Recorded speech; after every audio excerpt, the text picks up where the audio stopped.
Oke, pemilihan umum 2024 diperkirakan bakal menandai sejumlah perubahan penting dalam lanskap politik Indonesia ke depannya.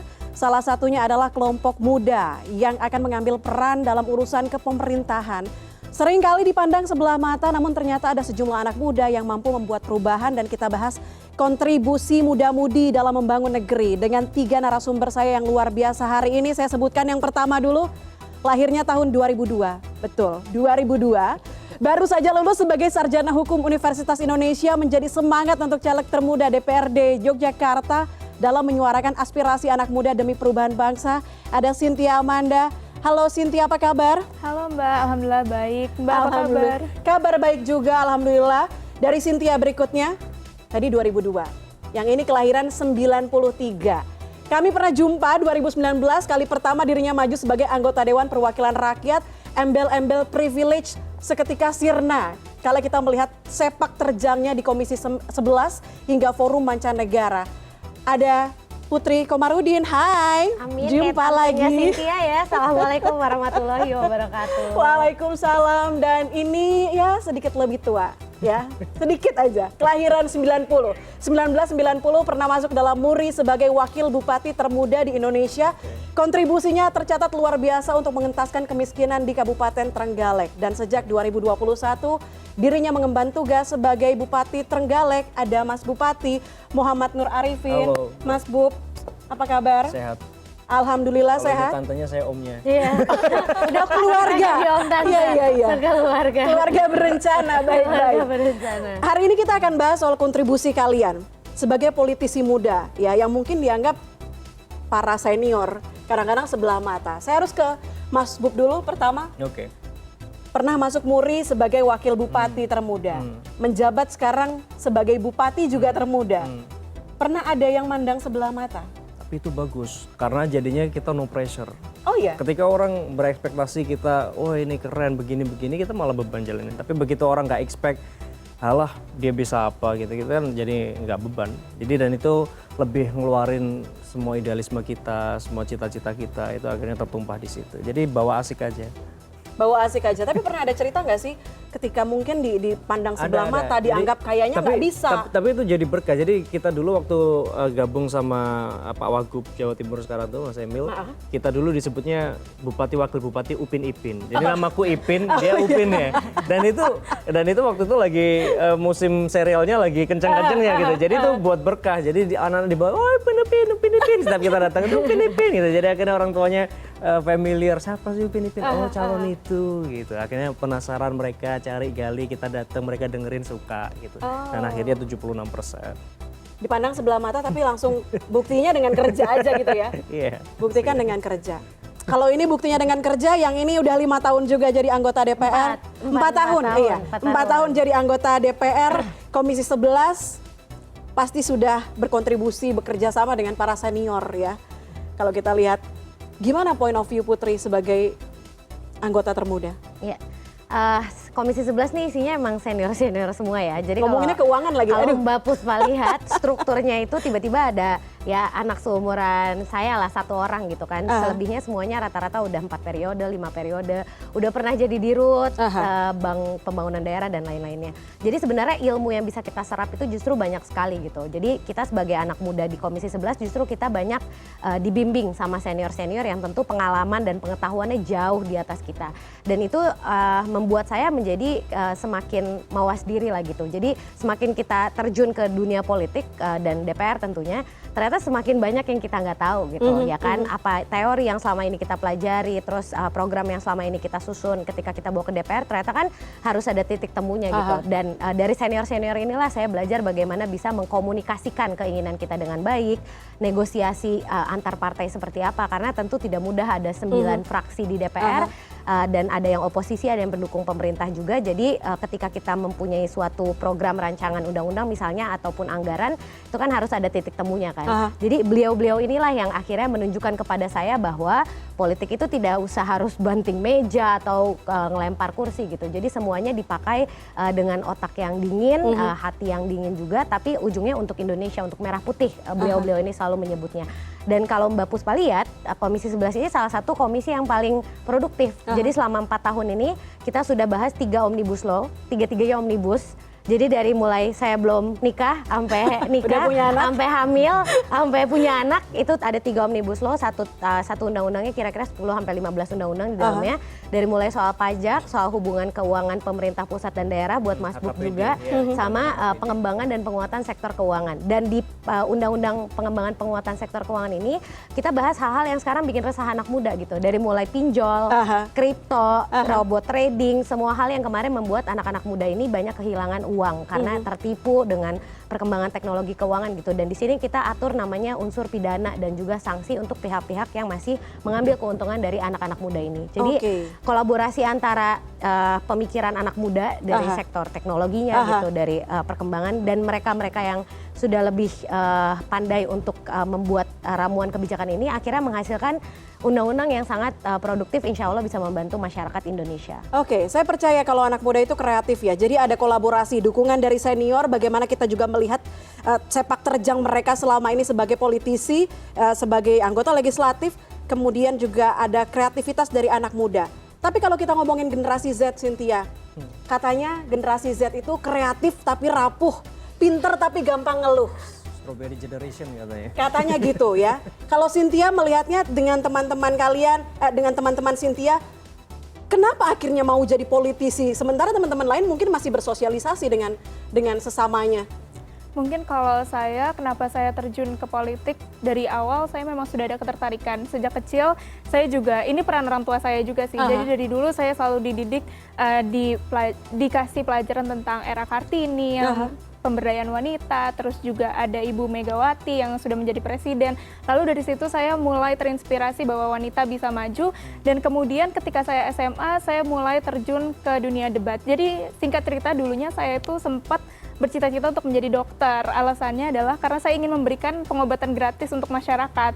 Tapi kemudian ketika di SMA saya mulai terjun ke debat dan saya membaca banyak buku mengenai hukum dan politik. Kemudian di situ ketertarikan saya berubah, yang tadinya mau jadi dokter, saya berpikir bahwa oh ternyata masih ada hal lain yang memungkinkan saya untuk terus terjun ke masyarakat dan bahkan bisa langsung gitu. Dan saya berpikir bahwa oh mungkin bisa lewat politik gitu. Dan ketika kemarin saya mendapatkan kesempatan, akhirnya saya berpikir bahwa ini saatnya saya untuk bisa berkontribusi untuk masyarakat. Lewat jalur politik, lewat jalur hukum. Nah kalau Mas Bub ini lewat membudidayakan masyarakat supaya bisa mengentaskan kemiskinan di Kabupaten Trenggalek. Tapi sebelum jadi bupati, waktu masih jadi wakil bupati, apa masalah yang Mas Bub lihat, Mas Ipin lihat, kayaknya ini perlu dibenahi deh. Kenapa akhirnya punya trigger untuk membenahi Kabupaten Trenggalek? Ya, kalau lihat di daerah, sebenarnya kan antar daerah itu disparitasnya begitu tinggi. Ketika kita lihat sesuatu wilayah urban, kemudian kita masuk ke wilayah rural, kayaknya kayak nggak adil ya. Aku pernah tinggal di Surabaya dengan fasilitasnya kayak gini, di Trenggalek masih kayak begini. Dan itu struggle. Dan karena memang mereka belum atraktif secara bisnis, maka pendapatan asli daerah pun juga kecil. Jadi bayangkan di fiskal yang begitu strict, kemudian dengan tantangan yang begitu besar, itu nggak mudah. Maka saya harus memilih apa nih yang harus diprioritaskan. Jadi satu, semua harus mendapatkan haknya, karena amanah konstitusi bagaimana melindungi segenap tumpah darah. Jadi ini harus inklusif. Jadi kita harus berpihak dulu kepada mereka yang paling rentan, yang paling lemah. Kemudian saya termasuk perempuan dong? Termasuk perempuan, karena saya percaya bahwa psikonomi itu yang paling bisa punya multiple player effect yang begitu besar. Karena contoh begini, kita sekarang ngatasi kemiskinan, ngatasi stunting, kita mau SDM-nya unggul, kesehatannya baik. Ya sentuhlah perempuan. Karena perempuan itu kalau dia dapat pendapatan aja, itu 90% akan dikembalikan, diinvestasikan kembali ke keluarga. Kalau laki-laki menurut survei itu hanya 30% yang dibawa pulang. Selebihnya untuk sosialisasi, untuk hobi. Ini fakta gitu. Ini fakta, dan aku dapetin ini karena dulu aku pernah satu forum dengan Ivanka Trump, kita ada namanya Women Global Development and Prosperity ketika itu, dan saya juga ambil S2 manajemen pemberdayaan sumber daya manusia yang concernnya kepada pemberdayaan perempuan. Dan aku waktu itu bedah buku Sarinah yang ditulis oleh Bung Karno. Jadi sekarang pendekatannya adalah bagaimana kita bisa pastikan perempuan ini kemudian bisa memiliki pendapatan yang mereka tidak harus kerja jauh-jauh, sehingga pengasuhan pun mereka juga bisa dapat. Kemudian tambahan penghasilannya pasti diinvestasikan untuk apa? Kalau perempuan itu pasti mikirnya besok anakku sekolah bagaimana, besok makannya gizinya bagaimana. Bahkan saya kalau memberikan sekarang itu yang namanya subsidi atau insentif terhadap kinerja rumah tangga itu saya berikan kepada kepala rumah tangga perempuannya. Oh. Karena saya lebih percaya perempuan lebih amanah kalau dapat duit. Kalau bapak-bapaknya ini SOP-nya kayak begini nggak tahu dibelanjain buat apa itu. Oke, pemberdayaan perempuan jadi prioritas untuk bisa memajukan daerah Kabupaten Trenggalek khususnya. Ngomongin soal perempuan, Putri, keterwakilan perempuan, keterwakilan anak muda di legislatif. Ini kan mungkin selalu jadi isu tahunan ya, selalu jadi isu setiap pemilihan umum. Apa yang menurut Putri harus jadi perhatian soal keterwakilan perempuan? Kemudian sebagai perempuan muda, apa sih kunci konsistensinya? Ya. Kalau kita lihat sebenarnya angkanya kan sekarang sudah semakin membaik lah ya, dari kuota 30% afirmasi di undang-undang kita sekarang di level 20% untuk DPR RI. Partai Golkar sendiri kita sekarang 22%. Jadi emang trennya selalu meningkat dari tahun 2009 tuh hanya 9% kan. Dan ini sebenarnya menjadi salah satu teguran kita juga ya, sama-sama lah gitu maksudnya. Kenapa undang-undang ini afirmasinya sudah bertahun-tahun kita sahkan gitu, kita dorong di berbagai partai juga sekarang sudah banyak perempuan yang menempati pos-pos strategis, tapi kok ternyata untuk mencapai level 30% itu juga masih sangat jauh gitu kan ya. Dari segi pendanaan perempuan itu selalu lebih kurang. Terus kalau misalnya di politik ini kan paling penting itu adalah network ataupun jaringan. Dan dengan nature kita sebagai perempuan kadang-kadang dengan kehamilan dan lain-lainnya itu banyak juga yang membuat perempuan itu kekurangan lah gitu dalam hal membangun network dan lain-lainnya. Terus belum lagi kalau misalnya dia punya keluarga yang tidak suportif ya kan, karena kultur patriarki kita yang memang membuat banyak perempuan akhirnya mundur dari karir politiknya yang ternyata dikarenakan oleh dorongan ataupun paksaan dari keluarganya itu sendiri. Jadi hal-hal seperti ini akhirnya kita dorong dan berbagai partai politik sekarang kan membuat banyak kebijakan yang khusus supaya bisa mengembangkan perempuan supaya bisa berkarir secara konsisten gitu. Kalau di Golkar sedikit berbagi aja, kita sekarang punya yang namanya Golkar Institute.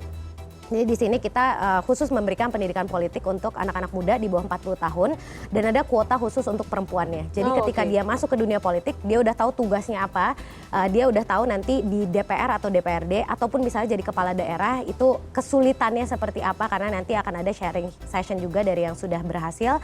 Terus yang paling penting bagaimana caranya mencari pendanaan untuk politik, karena dari seluruh ormas perempuan selalu keluhan pertamanya itu adalah kenapa perempuan ini selalu kalah dalam hal pendanaan. Sementara yang namanya politik itu kita misalnya kampanye mencetak bendera spanduk aja itu kan udah ada uang yang harus dikeluarkan gitu kan. Jadi hal-hal seperti ini akhirnya menjadi salah satu hal yang menurut saya secara fundamental harus kita dorong sama-sama di DPR juga. Sehingga nanti kita bisa melihat lebih banyak lagi perempuan-perempuan berkualitas di DPR yang nanti akan memperhatikan kesejahteraan perempuan di saat penyusunan APBN ataupun anggaran di kementerian dan lembaganya gitu. I see, oke. Kalau kita bicara soal perempuan, Cynthia, kalau terpilih, apa yang Cynthia akan lakukan sebagai politisi muda terhadap tadi pemberdayaan perempuan dan juga keterwakilan anak muda dalam kepemerintahan?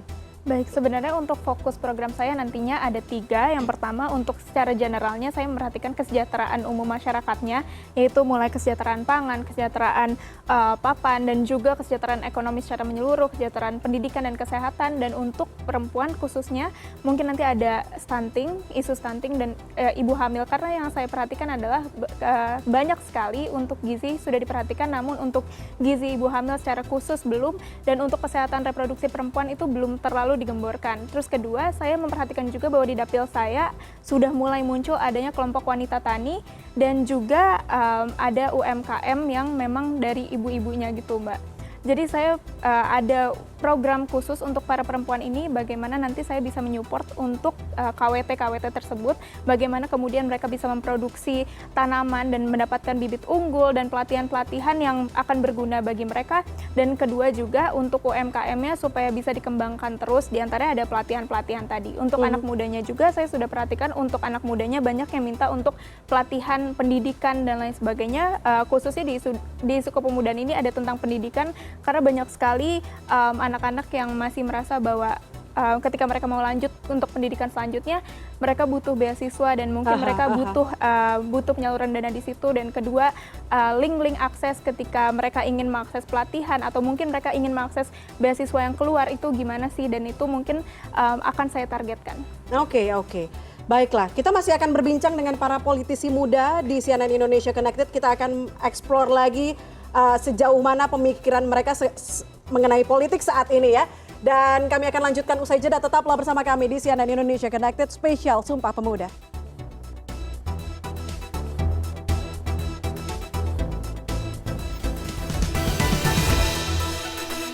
Balik lagi di CNN Indonesia Connected Spesial Sumpah Pemuda. Belakangan lagi ramai nih isu mengenai dugaan nepotisme, keterlibatan kekuasaan keluarga dari para politisi muda.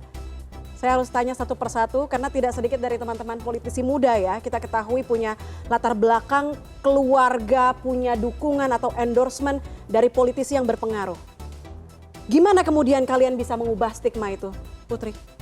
Ya, kalau saya sudah terlahir sebagai anak seorang politisi yang sangat senior, dan kalau saya sih pribadi melihatnya itu sebagai sesuatu yang sudah menjadi sudah menjadi takdir dari Allah gitu ya buat kita gitu kan. Kita nggak bisa milih orang tua siapa. Terus ketika diberikan orang tua yang kayak gitu kan, gimana kita menggunakan beliau ini untuk menjadi role model dan bagaimana kita bisa melanjutkan langkah beliau dan menjadi versi yang lebih baik lagi. Dan nama belakang saya nih nggak akan bisa hilang kan, mau diapain juga emang nama belakang saya Komarudin gitu. Jadi kalau saya sih selalu berpendapat apa yang telah diajarkan oleh beliau sampai sekarang ya tentu kita sesuaikan dengan perkembangan zaman sekarang, kebutuhan untuk masyarakatnya apa, dan kalau bisa kita bisa menyelesaikan cita-cita yang dulu beliau mungkin belum selesai gitu ketika beliau berkiprah di politik. Jadi memang ketika saya masuk ke DPR ini kan ya beliau sudah pensiun ya karena kondisinya. Jadi apa yang beliau ajarkan dari dulu semenjak saya kecil ya sampai sekarang masih kita tanamkan, dan yang paling penting nilai untuk berjuang itu jangan pernah pudar lah gitu. Karena gimana ya namanya seorang anak pasti tidak akan jauh dari orang tuanya lah ya.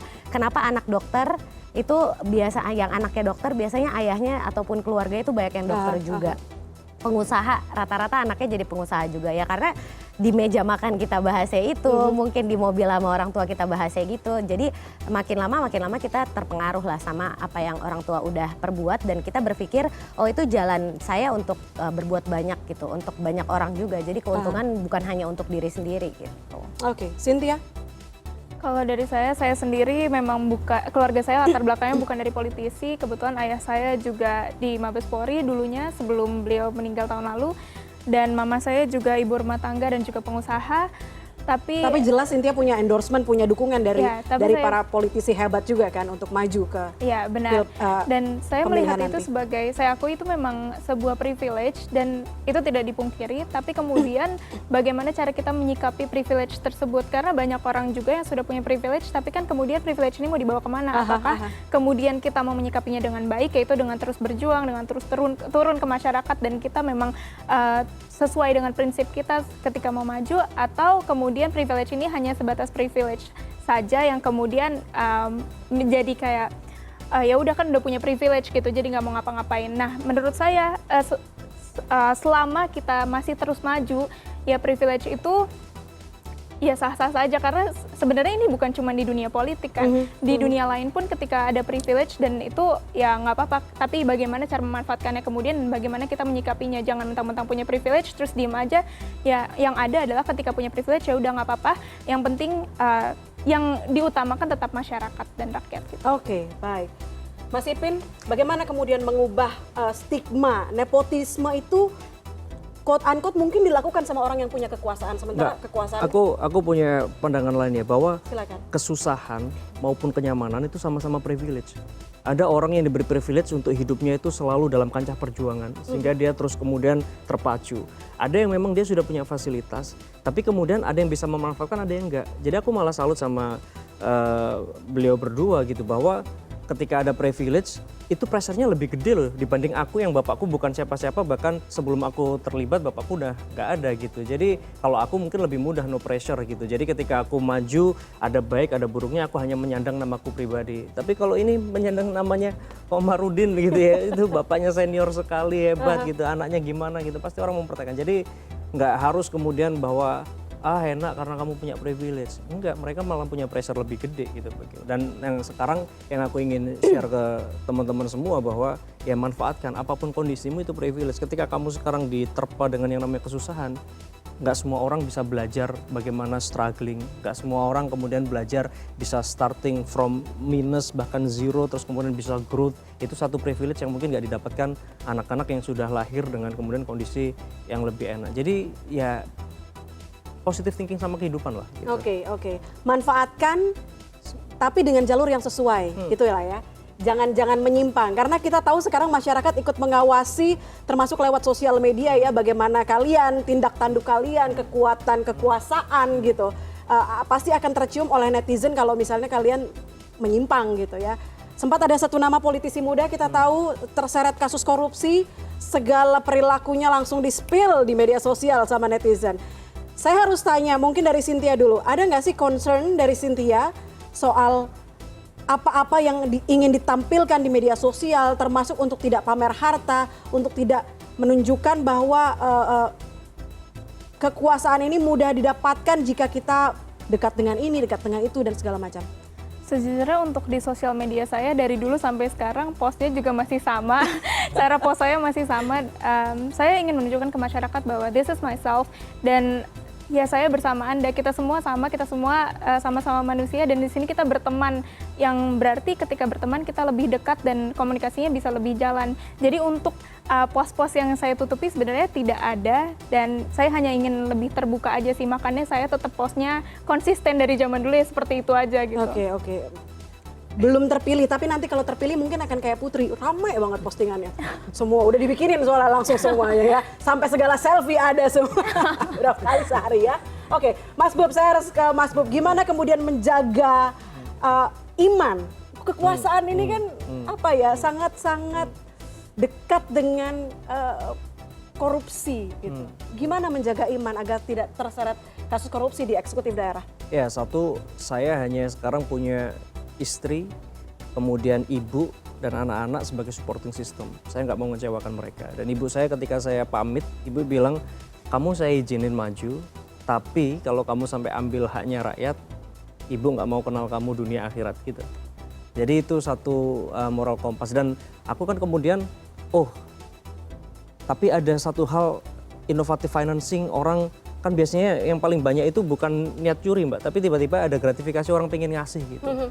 Nah terus jalannya gimana? Di undang-undang ada yang namanya undang-undang zakat. Ya udah, kalau kamu pengen berbagi jangan berbagi sama saya. Itu masih banyak warga saya yang kesusahan, yang butuh dibedah rumah, yang nggak masuk di TKS, di cover dulu lah BPJS-nya, jaminan hidupnya dan segala macam. Jadi kita manfaatkan ruang-ruang itu. Jadi kalau Mbak Puspa ngelihat di laporan itu ada fotonya, ini pengusaha ini nyumbang ini, ya udah silakan, itu kan bagian dari corporate social responsibility mereka gitu. Dan aku tidak mengintervensi itu, kalau kamu nggak nyumbang nggak bakal kasih proyek atau apa, nggak begitu. Tapi kalau kamu memang pengen ngasih, ya ngasih ke orang yang tepat, jangan ngasih ke saya, itu aja.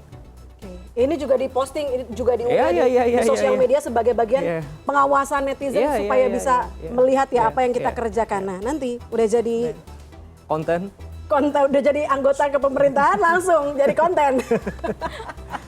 Tapi kalau saya harus ke Putri, kan kerja di Komisi 11, sangat lekat dengan kementerian dan lembaga yang ngurusinnya soal duit, soal uang ya. Ini lahan segar untuk korupsi katanya. Gimana Putri melihat catatan Putri, evaluasi Putri melihat sikap anti korupsi di kementerian dan lembaga keuangan? Ya.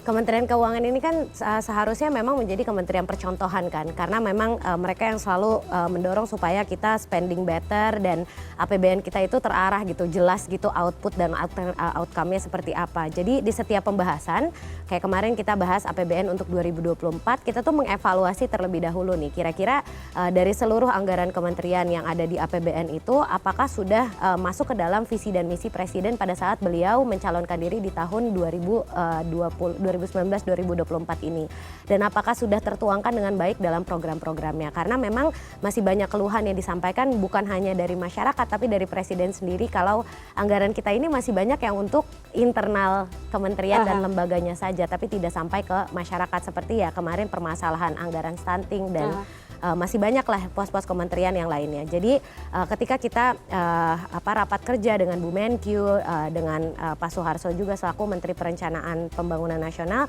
kita selalu menitik beratkan supaya APBN kita yang semakin gendut ini, sekarang sudah 3.000, itu jangan sampai yang dirasakan masyarakat tuh cuma 80% aja. Kalau bisa ya 100% semuanya untuk masyarakat.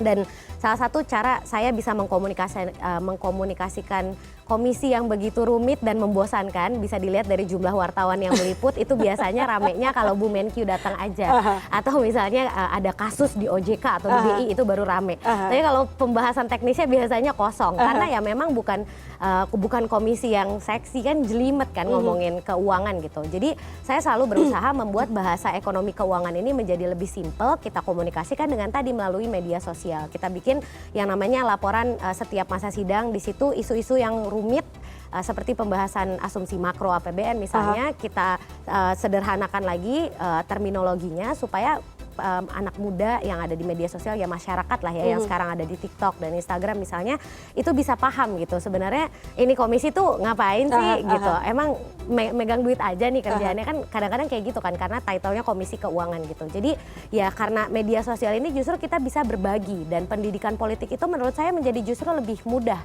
lebih simpel karena ya kita bisa menyampaikan apa yang kita lakukan sehari-harinya dengan bahasa yang sesuai dengan apa yang diinginkan oleh masyarakat. Jadi ya kasarnya ketika kemarin kita lihat Kementerian Keuangan pakai Barbie untuk menjelaskan APBN 2023 dan pencapaiannya, itu di situ slide-nya kan pakai Barbie kan karena waktu itu lagi hits Barbie. Saya di situ melihatnya senang karena dari tahun 2019 saya juga udah melakukan itu gitu. Jadi laporan kinerja saya balut dengan desain yang memang lagi happening. Kalau kemarin lagi petualangan Sherina, bentar lagi kita bikin ya tentang petualangan kita di DPR di masa sidang sebelum ini, tapi ya dikemasnya dalam bentuk yang menarik dan memang sedang lagi tren gitu. Kenapa? Karena kalau kita bikin buku, coba taruhan sama Mbak Puspa, berapa orang sih yang mau baca laporan kinerja Komisi 11 dalam bentuk buku 200 halaman? Coba taruhan, ada nggak 1-2 orang di ruangan ini aja gitu. Yang mau nyimpen aja belum tentu ada. Iya, itu kan harus. Apalagi anak muda yang lekat banget sama TikTok, Instagram gitu ya. Cara komunikasi kan two ways kan. Kalau penerimanya tidak bisa menerima berarti bukan komunikasi yang efektif kan gitu. Oke, itu dia tadi perspektif para politisi muda ini soal nepotisme, privilege dan juga korupsi. Kita masih akan ngobrol dengan ketiganya. Tetaplah bersama kami di CNN Indonesia Connected Spesial Sumpah Pemuda.